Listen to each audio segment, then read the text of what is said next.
Party నేతలతో కేసీఆర్ సమావేశం ముగిసింది. జూబ్లీహిల్స్ ఉప ఎన్నిక ప్రచార వ్యూహంపై నేతలకు కేసీఆర్ దిశానిర్దేశం చేశారు.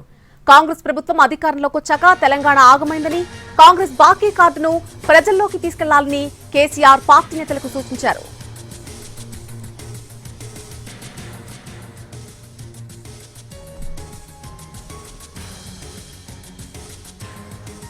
పార్టీ నేతలతో కేసీఆర్ సమావేశం ముగిసింది. జూబ్లీహిల్స్ ఉప ఎన్నిక ప్రచార వ్యూహంపై నేతలకు కేసీఆర్ దిశానిర్దేశం చేసినట్టుగా తెలుస్తోంది. ఈ సమావేశానికి సంబంధించి పూర్తి అప్డేట్ ఎర్రవల్ నుంచి మా ప్రతినిధి శ్రీనివాస్ అందిస్తారు. శ్రీనివాస్, దాదాపుగా 2 గంటల పాటు సమావేశం జరిగింది. ఏ అంశాలు ప్రధానంగా చర్చకొచ్చాయి?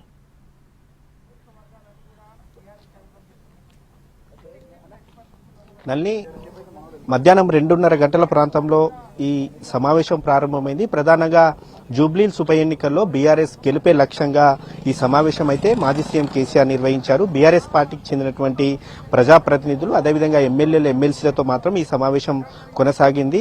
మధ్యాహ్నం 12 గంటల సమయం నుంచే ఒక్కొక్కరుగా కూడా ఎర్రవల్లి ఫామ్ హౌస్ కి చేరుకున్నారు. ఆ తర్వాత 2 గంటల సమయంలో BRS party working president KTR వచ్చిన తర్వాత లంచ్ చేసిన తర్వాత ఈ మీటింగ్ అయితే ప్రారంభమైంది. జూబ్లీహిల్స్ ఉప ఎన్నికల్లో ఇప్పటికే కూడా జూబ్లీహిల్స్ ఉప ఎన్నికల్లో బీఆర్ఎస్ పార్టీ ప్రచారం మొదలుపెట్టింది. అయితే ఆ మొదలుపెట్టినటువంటి ప్రచారంలో ఇంకా అనుసరించాల్సినటువంటి వ్యూహాలపై పార్టీ నేతలకైతే కేసీఆర్ దిశానిర్దేశం చేశారు. ప్రధానంగా ఇప్పటికే జూబ్లీహిల్స్ నియోజకవర్గంలో క్లస్టర్ల వారీగా, డివిజన్ల వారీగా ఇన్ఛార్జ్లను పెట్టి బీఆర్ఎస్ పార్టీ ప్రచారం చేస్తుంది. ఎన్నికల్లో గెలిపే లక్ష్యంగా సిట్టింగ్ సీటు ఉన్నటువంటి బీఆర్ఎస్ పార్టీకి సిట్టింగ్ సీటుగా ఉన్నటువంటి జూబ్లీహిల్స్ ఎమ్మెల్యే మాగంటి గోపీనాథ్ అకాల మరణం తర్వాత జూబ్లీహిల్స్ కి ఉప ఎన్నిక అనివార్యమైంది. అయితే ఈ ఉప ఎన్నిక కూడా జూబ్లీహిల్స్ ఉప ఎన్నిక కూడా దివంగత ఎమ్మెల్యే మాగంటి గోపీనాథ్ సతీమణి మాగంటి సునీతకే టికెట్ ఇచ్చారు. టికెట్ ఇచ్చిన తర్వాత ప్రతి ఒక్కరు కూడా బీఆర్ఎస్ పార్టీ గెలుపు లక్ష్యంగా పనిచేయాలి. బీఆర్ఎస్ పార్టీకి అన్ని సర్వేలు కూడా బీఆర్ఎస్ పార్టీ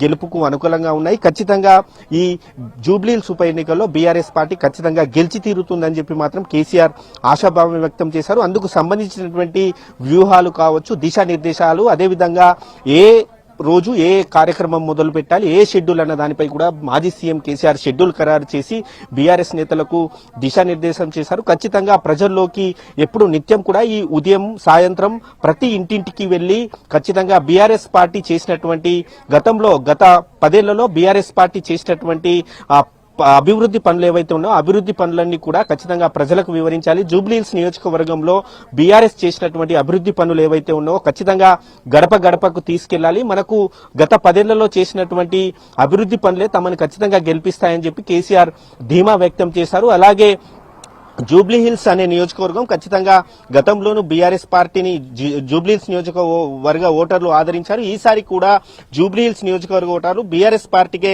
పట్టం కడతారని చెప్పి కూడా కేసీఆర్ చెప్పారు. దీంతో వచ్చినటువంటి నేతలు ఎవరైతే ఉన్నారో ప్రధానంగా BRS party working president KTR, మాజీ మంత్రి హరీష్ రావు, తలసాని శ్రీనివాస్ యాదవ్, వేముల ప్రశాంత్ రెడ్డి, నిరంజన్ రెడ్డి, ఎర్రబెల్లి దయాకర్ రావులతో పాటు మరికొంతమంది బీఆర్ఎస్ కీలక నేతలు ఈ సమావేశానికి వచ్చారు. వచ్చినటువంటి ప్రతి నేతకు కూడా ఇదే కేసీఆర్ చెప్పారు. ఖచ్చితంగా బీఆర్ఎస్ పార్టీ గెలుపు ఎన్నికల్లో తథ్యం.